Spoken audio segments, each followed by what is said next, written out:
بسم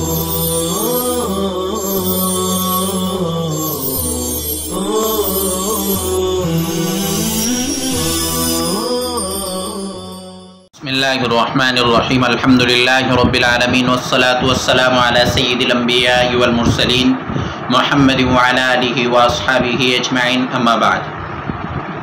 عزیز طلبہ کرام، اسم غیر متمکن کے اقسام میں سے اسماء ظروف مبنیہ کا سبق ہم پڑھ رہے ہیں۔ گزشتہ سبق میں ہم نے ما قطع من الاضافہ یعنی جو مقطوع الاضافت ہو اس کو پڑھا، ما قطع عن الاضافہ۔ اب ہم پڑھنے جا رہے ہیں حیث اور دیگر اسماء ظروف۔ عبارت دیکھیے، وَمِنْهَا حَيْثُ بُنِيَتْ تَشْبِيهًا لَهَا بِالْغَایَاتِ لملازمتها الإضافة إلى الجملة في الأكثر، قال الله تعالى سنستدرجهم من حيث لا يعلمون، وقد تضاف إلى المفرد كقول الشاعر أما ترى حيث سهيل طالعا، أي مكان سهيل، فحيث هذا بمعنى مكان، وشرطه أن يضاف إلى الجملة نحو اجلس حيث يجلس زيد۔ ومنها حيث، اور انہی میں سے حیث ہے، بنیت تشبیہا لہا بالغایات، اس کو مبنی قرار دیا گیا ہے غایت کے ساتھ مشابہت کی وجہ سے۔ بنیت اس کو مبنی قرار دیا گیا ہے تشبیہا لہا بالغایات، غایات کے ساتھ مشابہت کے پائے جانے کی وجہ سے، غایات کے ساتھ مشابہت کی ہونے کی وجہ سے۔ لملازمتها الاضافة الى الجملة في الاکثر، اس کے جملے کی طرف لازم الاضافت ہونے کی وجہ سے، اکثر اس کے جملے کی طرف اکثر لازم الاضافت ہونے کی وجہ سے۔ قال اللہ تعالی، اللہ تعالیٰ کا فرمان، سنستدرجهم من حیث لا يعلمون، ہم انہیں ڈھیل دیں گے، من حیث ایسی جگہ سے، لا يعلمون جس کو وہ جانتے بھی نہیں ہیں، ہم انہیں ڈھیل دیں گے ایسی جگہ سے جس کو وہ جانتے بھی نہیں ہیں۔ وقت تضاف الى المفرد، اور کبھی وہ مفرد ہوتا ہے، كقول الشاعر جیسے شاعر کا قول، اما ترى حيث سهيل طالعا، اما ترى حيث سهيل طالعا، کیا تو سہیل نامی ستارے کی جگہ کو نہیں دیکھتا؟ کیا تو سہیل نامی ستارے کی جگہ کو نہیں دیکھتا؟ طالعا، اس حال میں کہ وہ نکلا ہوا ہے، درا حال ہے کہ وہ نکلا ہوا ہے۔ کیا ما ترى تو نہیں دیکھتا حیث سہیل، سہیل یہ ستارے کا نام ہے، ستارے کی، سہیل نامی ستارے کی جگہ کو، طالعا اس حال میں کہ وہ نکلا ہوا ہے، طلوع ہوا ہے۔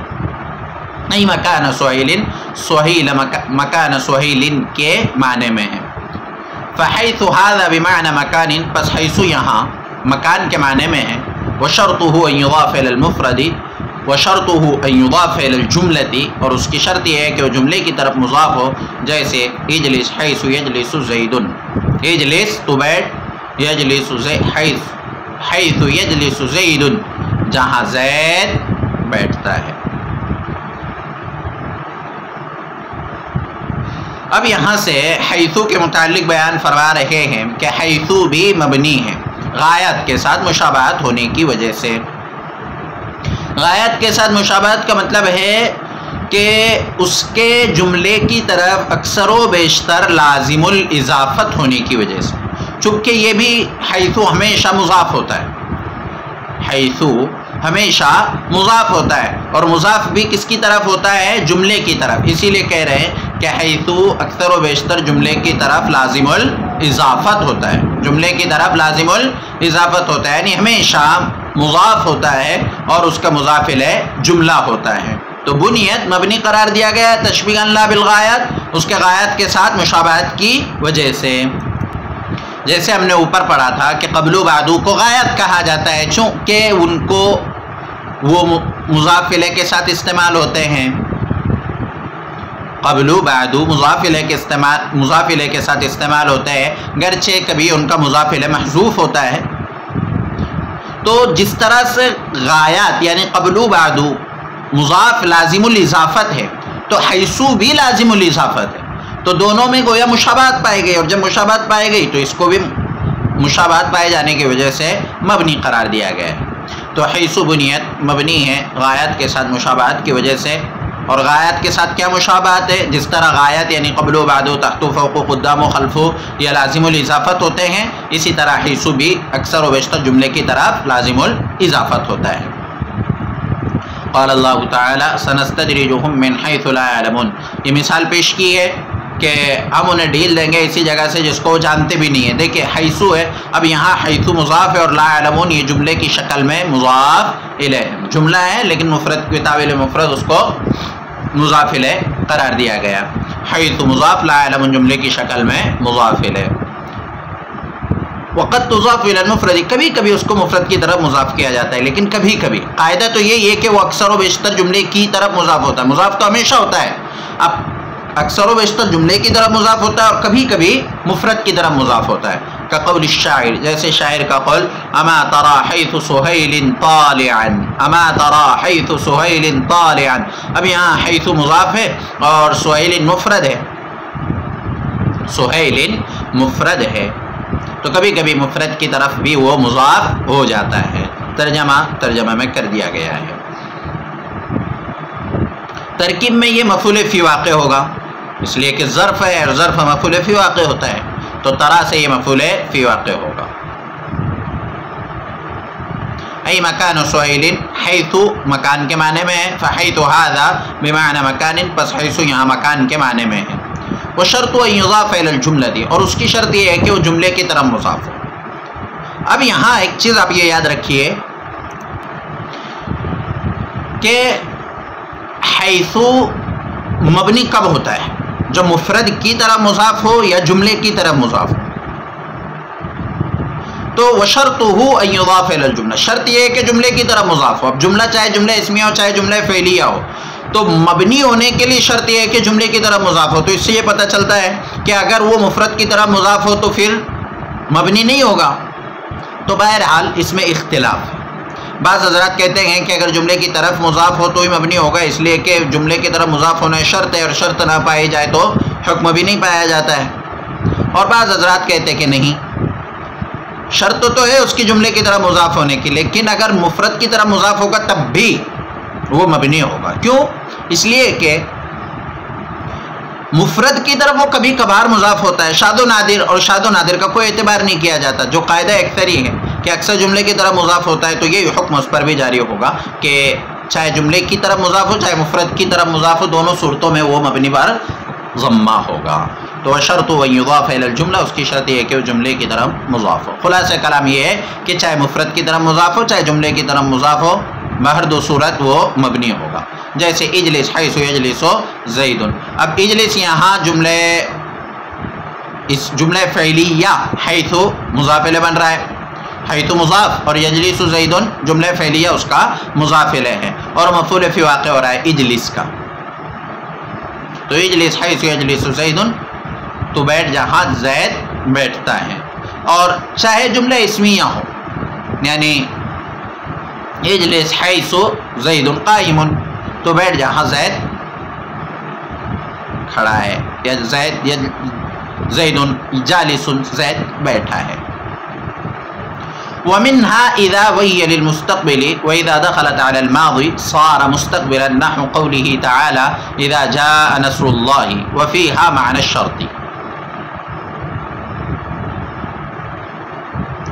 اور انہی میں سے اذا ہے اور وہ مستقبل کے لیے آتا ہے، وَإِذَا دَخَلَتْ عَلَى الْمَاضِي، اور جب وہ ماضی پر داخل ہو صار مستقبلا، تو مستقبل کے معنی میں ہو جاتا ہے، نحو قوله تعالی، جیسے باری تعالیٰ کا فرمان اذا جاء نصر اللہ، جب اللہ کی مدد آئے گی، وَفِيهَا مَعْنَ الشَّرْطِ، اور اسی میں شرط کے معنی ہے۔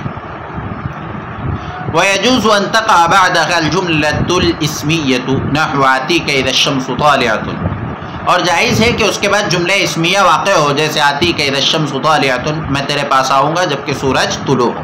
والمختار الفعلیۃ، اور پسندیدہ یہ ہے کہ اس کے بعد جملہ فعلیہ ہو، نحو اذا آتیک اذا طلعت الشمس، میں تیرے پاس آؤں گا جبکہ سورج طلوع۔ وقد تکون للمفاجأة، اور وہ کبھی مفاجات کے لیے آتا ہے، وقد تکون للمفاجأة، اور وہ کبھی مفاجات کے لیے آتا ہے، فیختار بعدها، تو اس کے بعد المبتدا، مبتدا پسندیدہ ہے، نحو خرجت فإذا الصبح واقف، میں نکلا تو اچانک درندہ کھڑا تھا۔ اب دیکھیے انہی میں سے، اسی میں سے، یعنی ہم نے پیچھے پڑھا تھا کہ اسماء ظروف کی چند قسمیں ہیں، علی اقسام، چند قسمیں، انہی میں سے ما قطع للاضافتی، اور اس کے بعد حیث، اب انہی میں سے یعنی اسماء ظروف ہی میں سے اذا ہے، اذا بھی اس میں ظرف ہے، وہی للمستقبل، اور وہ مستقبل کے لیے آتا ہے، اور وہ مستقبل کے لیے آتا ہے، یعنی اذا مستقبل کے لیے آتا ہے، وَإِذَا دَخَلَتْ عَلَى الْمَاضِي، اور جب ماضی پر داخل ہو تو مستقبل کے معنی دیتا ہے، جیسے باری تعالیٰ کا فرمان اذا جاء نصر اللہ۔ اب آپ پہلے یہ دیکھیے کہ جاء فعل ماضی ہے یا فعل مضارع ہے، تو ہم جانتے ہیں کہ جاء فعل ماضی ہے، تو اس کا ترجمہ ہونا چاہیے اللہ کی مدد آئی، لیکن ہم ترجمہ کرتے ہیں اللہ کی مدد آئے گی، کیوں اللہ کی مدد آئے گی؟ مستقبل کا ترجمہ کر رہے ہیں اذا کے داخل ہونے کی وجہ سے، اذا جاء نصر اللہ، جب اللہ کی مدد آئے گی، تو جب اللہ کی مدد آئے گی مستقبل کا ترجمہ کیسے ہو گیا؟ اذا کی وجہ سے، اس لیے کہ اذا مستقبل کے لیے آتا ہے، وفیہا معنی الشرط، اور اس میں شرط کا معنی بھی ہوتا ہے، اور اس میں شرط یعنی اذا میں شرط کا معنی بھی ہوتا ہے، اور جب شرط کے معنی ہو تو جائز ہے کہ اس کے بعد جملہ اسمیہ ہو، وَيَجُوزُ أَن تَقَعَ بَعْدَهَا الْجُمْلَةُ الْإِسْمِيَّةُ، اور جائز ہے کہ اس کے بعد جملے اسمیہ واقع ہو، جیسے آتی کہ اذا الشمس طالعۃ۔ اب یہاں شرطیہ معنی ہے کہ اذا الشمس طالعۃ، جب سورج طلوع ہوگا، آتی کا تو میں تیرے پاس آؤں، تو یہاں شرط کے معنی ہیں، لیکن بہتر یہ ہے، پسندیدہ یہ ہے کہ جب شرط کے معنی ہو تو جملے فعلیہ اس کے بعد ہونا چاہیے، جیسے آتی کہ اذا طلعت الشمس، میں تیرے پاس آؤں گا جبکہ سورج طلوع ہوگا، جبکہ سورج طلوع ہوگا، تو اب یہاں اذا شرط کے معنی میں ہے، اور شرط کے معنی کے ساتھ ساتھ ایک چیز یہ یاد رکھے کہ جب شرط کے معنی ہو تو اس کے بعد جملے اسمیہ اور جملے فعلیہ دونوں بھی آ سکتے ہیں۔ وقت تکون للمفاجات، اور کبھی مفاجات کے لیے آتا ہے، مفاجات یعنی جو بات اچانک ہو جائے اس کو کہتے ہیں مفاجات، جو بات اچانک ہو جائے اس کو کہنا ہو تو اس کے لیے مفاجات، اور اس کے لیے اذا آتا ہے، فیختار بعدها المبتدا، تو اس کے بعد مبتدا پسند کیا جاتا ہے، جیسے خرجت، میں نکلا، فاذا السبع واقف، تو اچانک درندہ کھڑا تھا۔ اب یہاں اذا اچانک، میں نکلا تو اچانک، تو یہ اذا کا ترجمہ ہو رہا ہے اچانک، اس کو کہتے ہیں اذا فجائیہ، تو اچانک درندہ کھڑا تھا۔ اب ایک اہم چیز ہمیں یہ دیکھنا ہے کہ اذا کا استعمال ہم نے پڑھ تو لیا، لیکن کتنی طرح اس کا استعمال ہوا ہے، اور ترکیب میں وہ کب اور کیا واقع ہوگا۔ تو سب سے پہلے ہم نے پڑھا کہ اذا مستقبل کے لیے آتا ہے، تو جب اذا مستقبل کے لیے ہو، جیسے ہم یہاں دیکھ رہے ہیں کہ اذا وہی للمستقبل، اذا مستقبل کے لیے آتا ہے، تو اذا مستقبل ہی کے لیے آتا ہے، چاہے ماضی پر داخل ہو چاہے مضارع پر داخل ہو، لیکن اذا میں شرط کے معنی ہوتے ہیں، اور کبھی اذا میں ظرفیت کے معنی ہوتے ہیں، اور کبھی اذا فجائیہ ہوتا ہے، اذا شرط کے لیے، اذا ظرفیت کے لیے، اور اذا فجائیہ۔ جب اذا شرط کے لیے ہو تو وہ مستقبل کے لیے ہوگا، اگرچہ ماضی پر داخل ہو، اور ماضی پر داخل ہوگا تو ہمیشہ اس کے بعد جملے فعلیہ ہی ہوگا، اس کے بعد جملے فعلیہ ہی ہوگا، جیسے اذا جاء نصر اللہ میں دیکھیے اذا کے بعد جاء نصر اللہ جملے فعلیہ ہے۔ اب یہ ترکیب کیسے کرتے ہیں اس کی، یعنی جب اذا شرط کے لیے ہو تو اس کی ترکیب کس طرح کریں گے، تو اس کی ترکیب اس طرح کرتے ہیں کہ اذا اس کو مضاف بناتے ہیں، اور جاء نصر اللہ اس کو مضاف الیہ، یہ اذا شرطی یا متضمن، یعنی اذا متضمن بمعنی شرط، اور جاء نصر اللہ ہی مضاف الیہ، مضاف الیہ مل کر یہ آگے والے فعل، یعنی جو جزا میں فعل ہوتا ہے اس فعل کا مفعول فیہ مقدم واقع ہوتا ہے، مفعول فی مقدم، جیسے اذا جاء نصر اللہ. تو اب اذا جاء نصر اللہ یہ مفعول فی واقع ہوگا فسبح بحمد ربک کی فسبح کا، فسبح جو جزا ہے اس میں سبح فعل ہے تو اس کا مفعول فی واقع ہوگا. اور کبھی ظرفیت کے لیے آتا ہے، جیسے آتی کا اذا الشمس طالعۃ اور آتی کا اذا طلعت الشمس. تو اب آتی کا اذا الشمس طالعۃ، اس میں دیکھیے آتی کا اذا الشمس طالعۃ میں اذا میں تیرے پاس آؤں گا جب سورج طلوع ہوگا، یعنی سورج کے طلوع ہونے کے وقت میں تیرے پاس آؤں گا، سورج کے طلوع ہونے کے وقت میں تیرے پاس آؤں گا. تو اب یہاں ظرفیت کے معنی پائے جا رہے ہیں. اب جب ظرفیت کے معنی پائے جا رہے ہیں تو یہ اذا مفعول فی واقع ہوگا آتی کا، آتی کا یعنی آتی فعل ہے نا، تو یہ آتی کا جو فعل ہے آتی اس کا مفعول فی واقع ہوگا، اور الشمس طالعۃ یہ جملہ ہو کر اذا کا مضاف ہے. تو اذا مضاف، الشمس طالعۃ مضاف ہے، مضاف الیہ مل کر آتی فعل کا مفعول فی. والمختار والفعلیت، اور پسندیدہ جملہ فعلیہ ہے تو یہ بھی اسی طرح اس کی بھی ترکیب ہوگی، آتی کا ہی یہ بھی مفعول فی ہوگا.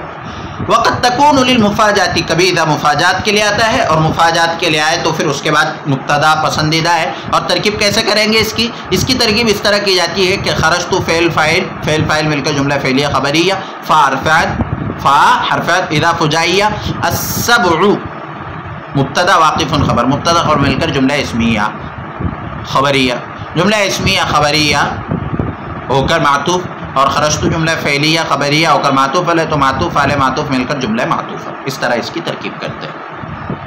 تو خلاصہ کلام یہ ہوا کہ اذا کا استعمال تین طرح کے لیے ہوتا ہے، نمبر 1 شرط کے لیے، نمبر 2 ظرفیت کے لیے، نمبر 3 فجائیہ. آج کا ہمارا سبق اتنا ہی ہے. سوالات دیکھ لیجئے. نمبر 1، حیثو کو مبنی کیوں قرار دیا گیا ہے؟ سوال نمبر 2، اما ترى حیث سہیل طالعا میں محل استشہاد کیا ہے، یعنی اس میں کیا قاعدہ بتلانا مقصود ہے؟ اور سوال نمبر 3، اذا کا استعمال کتنے معنی کے لیے ہوتا ہے اور کب کب ہوتا ہے؟ اور نمبر 4، کتاب میں سبق میں مذکور اذا جاء نصر اللہ، آتی کا اذا الشمس طالعۃ اور خرجت فاذا السبع واقف، ہر ایک کی نحوی ترکیب کیجیے. السلام علیکم ورحمۃ اللہ وبرکاتہ.